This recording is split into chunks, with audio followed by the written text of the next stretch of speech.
నమస్తే, welcome to iDream. మనతో పాటు ఉన్నారు ప్రముఖ కార్డియాలజిస్ట్ డాక్టర్ సాయి రవిశంకర్ గారు. ఈరోజు వారితో మాట్లాడి గుండెకు సంబంధించి ఏదైనా ఇబ్బందులు ఉంటే ముందుగానే మనం తెలుసుకోవడానికి ఏమైనా సూచనలు ఉన్నాయా, దీని గురించి సార్ని అడిగి తెలుసుకుందాం. నమస్తే సార్. నమస్తే అండి. నా పేరు doctor Sai Ravishankar, HOD senior consultant cardiologist Aster prime hospital. చాలా రోజుల నుంచి మనం చూస్తూ ఉన్నాము, చిన్న వయసులోనే చాలామందికి హార్ట్ ప్రాబ్లమ్స్, హార్ట్ బ్రేక్స్ కానీ ఇవన్నీ జరుగుతూ ఉన్నాయి. సో చాలామంది ఏంటంటే మాకు తెలియదు, ఎప్పుడు కూడా మా ఫ్యామిలీలో ఎవరికి కూడా ఎలాంటి గుండెకు సంబంధించిన ఇబ్బందులు లేవు, మాకు సడన్గా వచ్చింది అనేసి చెప్తూ ఉంటారు. సో ఇలాంటి వాళ్ళకి మనం ఏమైనా సూచనలు ఇవ్వడానికి ఏమైనా ఉందా? మీకు సంబంధించి ఏదైనా హెల్త్ ఇష్యూ ఉంటే ముందుగానే దాన్ని కనుక్కోవడానికి మీకు కొన్ని లక్షణాలు ఇవి కనిపిస్తాయి అని చెప్పడానికి ఏమైనా ఉందా సార్? కరెక్ట్. చాలామంది మా దగ్గరికి వస్తుంటారు ఏంటంటే ముందు నుంచే హార్ట్ అటాక్ లేదు, మాకు అసలు లక్షణాలు లేవు, ఫస్ట్ టైం. హార్ట్ అటాక్ ఎప్పుడు ఫస్ట్ టైమే వస్తుంది. రెండోసారి హార్ట్ అటాక్ ఏది వచ్చిందో అది వేరే విషయం. ఫస్ట్ టైం ఎవరికి ఎంతమందికి వచ్చిందో ఫస్ట్ టైమే వస్తుంది heart attack. So heart attack ఎవరికి వస్తుందో ఇవాళ రేపు మేము ముందు అనుకున్నాం అంటే హార్ట్ అటాక్ 45 ఇయర్స్ తర్వాత వస్తుందని. ఇప్పుడు మేము చూసింది ఏంటంటే 18 ఏళ్ళ దగ్గర నుంచి హార్ట్ అటాక్ రిస్క్ పెరిగిపోతున్నాం. 18 ఇయర్స్ అంటే ఇంజనీరింగ్ ఫస్ట్ ఇయర్ 17 ఇయర్స్ నుంచి మేము నా లైఫ్లో అట్లీస్ట్ ముగ్గురికి నేను 17 ఇయర్స్ హార్ట్ అటాక్కి చూసి స్టంట్ కూడా వేసాం. సో 17 ఇయర్స్ నుంచి వాళ్ళకి. సో ముఖ్యమైన ప్రాబ్లం అవుతున్నది ఇక్కడ పేషెంట్కి ఏంటి రిస్క్ ఫ్యాక్టర్స్ ఉన్నాయా లేదా ఫస్ట్ తెలుసుకోవాలి. అది మీ చేతిలో ఉన్నది. రిస్క్ ఫ్యాక్టర్స్ ఏంటి? సపోజ్ పేషెంట్ మెంటల్ స్ట్రెస్ ఉన్నాడా లేదా, డైట్ అండ్ ఎక్సర్సైజ్ ప్రాపర్గా మెయింటైన్ చేస్తున్నారా లేదా. సో డైట్ అంటే హెల్దీ డైట్ తీసుకుంటున్నారా, ప్రాపర్ ఎక్సర్సైజ్ చేసుకుంటున్నారా, ఆల్మోస్ట్ 45 మినిట్స్ పర్ డే చేస్తున్నారా, నిద్రపోతున్నారా ప్రాపర్గా లేదా. దీంతో సాయం పేషెంట్కి బీపీ, షుగర్, కొలెస్ట్రాల్ ఉన్నదా లేదా.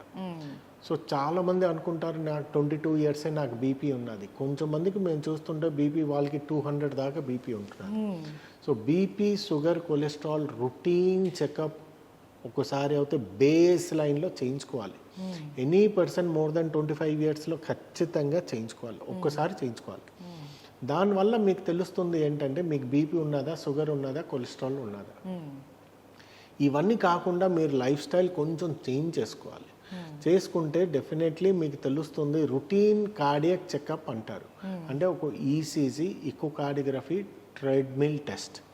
ట్రెడ్మిల్ టెస్ట్లో మాకు ఒక ఐడియా వచ్చేస్తుంది, ఎస్ పేషెంట్కి కొంచెం ఉన్నదా లేదా, అట్లీస్ట్ 100 రాపోయినా 50% ఐడియా వచ్చేస్తుంది పేషెంట్కి ఉన్నదా లేదా. ఈసీజీ నార్మల్లో ఉన్నా కూడా పేషెంట్కి 3 బ్లాక్లు ఉన్న పరిస్థితులు కూడా ఉన్నాయి. సో ఈకోలో కూడా నార్మల్ ఉండి కూడా పేషెంట్కి 3 బ్లాక్లు ఉన్న పరిస్థితులు కూడా ఉన్నాయి. సో ఈసీజీ నార్మల్లో ఉన్నదని మీకేం లేదు. సో ముఖ్యం అవుతున్నది లక్షణాలు. సో సిమ్టమ్స్ ఏది ఉన్నదో క్లినికల్ సిమ్టమ్స్, టిపికల్ ఎంజైనా అంటారు, మా సైంటిఫిక్ వర్డ్లో చెస్ట్ పెయిన్కి ఎంజైనా అంటారు.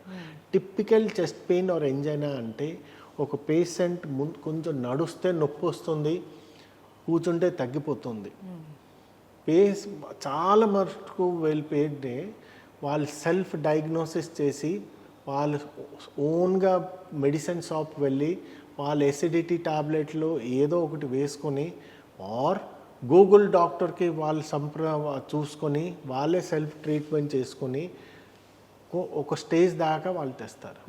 సో ఆ లక్షణాలు ఏది ఉంటుందో నొప్పికి కొన్ని టాబ్లెట్ వేసుకుంటే తగ్గిపోతుంది, మళ్ళీ నొప్పి వస్తుంది. సో దానికి ఏదైనా కొంచెం ఉంటే నియరెస్ట్ డాక్టర్కి వెళ్ళండి. అది సిమ్టమ్స్ ప్రాపర్గా ఎంజైనావా కాదా తెలుస్తుంది. సో దీనివల్ల మీరు లైఫ్ స్టైల్ చేంజెస్ చేసుకోవాలి. మీకు బీపీ, షుగర్ ఉన్నదా లేదా చెకప్ చేయించుకోవాలి. ఈసీజీ, ఇకోకార్డియోగ్రఫీ అండ్ టీఎంటీ వల్ల చేయించుకోవాలి. దీనివల్ల at least 50 to 60% patients heart attack అయ్యి డేంజరస్గా ప్రాణంకి కోల్పోకుండా మేము ముందు జాగ్రత్తగా మేము ముందుగా ప్రివెంటివ్గా ఇది మేము తెలుసుకోవచ్చు. సో ఎనీ పర్సన్ లక్షణాలే రాకలే, మీకు చెస్ట్ పెయిన్ రాకలే, బ్రెత్లెస్నెస్ రాకలే, రొటీన్ కార్డియాక్ చెకప్ ఏడాదికి ఒకసారి చేయించుకుంటే మోర్ దెన్ 35 కొంచెం రిస్క్ ఫ్యాక్టర్. ఎవరో ఒకటి స్మోకింగ్ చేస్తుంటారు, చాలా అసలు ఎక్సర్సైజ్ చేయరు, ఇట్లాంటి వాళ్ళు రెగ్యులర్ చెకప్ చేయించుకుంటేనే మంచిది. సో రెగ్యులర్ చెకప్ చేయించుకుంటే మీకు బయటపడుతుంది హార్ట్లో ప్రాబ్లం ఉన్నదా, షుగర్ ఉన్నదా, కొలెస్ట్రాల్ ఉన్నదా, బీపీ ఉన్నదా, దానికి మీరు ట్రీట్మెంట్ చేయించుకుంటే బెటర్. అండ్ సార్ ఇంకొకటి, చాలామంది నిద్ర సరిగ్గా పోకపోవడం వల్ల కూడా హార్ట్ ప్రాబ్లమ్స్ వస్తాయని అంటారు, అది నిజమేనా సార్? ఖచ్చితంగా నిజం, 100 భాగాలు నిజం. ఒక పర్సన్కి నిద్ర ఎంత, మీరు ఫుడ్ ఎంత ఇంపార్టెంటో నిద్ర కూడా అంతే ఇంపార్టెంట్. ఫుడ్ లేకుండా మీరు ఎట్లా బ్రతకలేరో, మంచినీళ్ళు లేకుండా ఎట్లా బ్రతకలేరో, నిద్ర కూడా ఖచ్చితంగా కావాలి. బాడీ 24 గంటలు పని చేయదు, దానికి కూడా కొంచెం రెస్ట్ కావాలి. రెస్ట్ చేసుకుంటేనే బాడీ అవుతుంది, లేదు అంటే డెఫినెట్లీ బాడీ పాడవుతుంది. సో నిద్ర వల్ల ఏంటవుతుందంటే, నిద్ర 2 రకాలు ఉంటాయి, REM sleep, NREM sleep. REM sleep వల్ల మీ బాడీలో ఏది ఉంటుందో నార్మలీ హోల్ మెటబాలిజం అంతా చేంజ్ అవుతుంది, హార్మోనల్ లెవెల్ అంతా టోటలీ నిద్ర పోతే చేంజ్ అయిపోతుంది.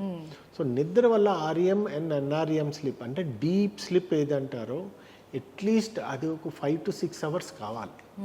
REM sleep 1 or 2 hours, so minimum 7 hours కావాలి బాడీకి. ఉంటే దాంట్లో హార్మోనల్ లెవెల్ బ్యాలెన్స్ అయ్యి మీకు బీపీ అవని, షుగర్ అవని, హార్ట్ అటాక్, బ్రెయిన్ స్ట్రోక్ ఇవన్నీ కంట్రోల్ అయిపోతుంది. సో నిద్ర ఖచ్చితంగా ఒక మనిషికి కావాలి, 7 అవర్స్ ఆఫ్ నిద్ర, సౌండ్ స్లీప్ కావాలి. చేస్తుంటే చాలా మందికి మేము చూసాము, నిద్ర లేకుండా కూడా హార్ట్ అటాక్ కూడా చాలా, అంటే అది ఒక రోజు కాదు, కంటిన్యూస్గా కొన్ని నెలలు పెట్టి ప్రాపర్ స్లీప్ లేదనుకోండి, patient definitely prone for heart attack. అంటే ఇప్పుడు నిద్ర గురించి మాట్లాడుతున్నాం కాబట్టి ఇంకొక డౌట్స్, కొంతమందికి నైట్ షిఫ్ట్స్ ఉంటాయి, వాళ్ళు నైట్ మొత్తం మేల్కొని వర్క్ చేసుకోవాల్సిన అవసరం ఉంటుంది. వాళ్ళు డే టైంలో కనుక ప్రాపర్ స్లీప్ పడుకున్నా కూడా ఇలాంటి ప్రాబ్లమ్స్ ఏమైనా వస్తాయా? డే టైంలో ఒకవేళ మీరు అంటే 7 to 8 అవర్స్ పడుకుంటే సరిపోతుందా? ఇప్పుడు ఒక నిద్ర రావాలి అంటే మా హోల్ సృష్టించింది ఏంటంటే రాత్రిపూట నిద్ర వస్తుంది. మిలాటోనిన్ అని ఒక బ్రెయిన్ స్టిమ్యులేషన్. సో మీరు ఇప్పుడు లైట్ ఉన్నది అనుకోండి, చాలా నిద్ర రాదు. అది not because of hormonal level, melatonin levels అది ఏదో ఉంటుందో అది నాకు తగ్గిపోతుంది లైట్ వల్ల. లైట్ బంద్ చేస్తే మెలాటోనిన్ ఎక్కువ అయిందనుకోండి, నిద్ర వస్తుంది. సో ఎవరైనా నైట్ డ్యూటీ షిఫ్ట్ ఉన్నారా, ఓకే, పొద్దున్న అట్లీస్ట్ వితౌట్ అసలు లైట్ కొంచెం లేకుండా డార్క్ చేసుకొని వాళ్ళు 7 అవర్స్ సౌండ్ స్లీప్ పడుకున్నారా, as good as night. So circadian rhythm ఏదో అది చేంజ్ అవుతుంది. సడన్గా ఒకరోజు రాత్రి ఒకరోజు పొద్దున్న లేకుండా కంటిన్యూస్ పొద్దున్నే పడుకున్నారు అనుకోండి, that is fine, that is అసలు ఏం ప్రాబ్లం లేదు. సో మెలాటోనిన్ లెవెల్ కొంచెం పెరుగుతుంది, ఎందుకంటే ఈ లైట్స్ ఉండదు, సన్లైట్ ఉండదు, ఉండిపోతే డెఫినెట్లీ మెలాటోనిన్ లెవెల్ అవుతుంది. సో వాళ్ళు పొద్దున్న పడుకున్న 7 hours is fine. Okay, thank you so much.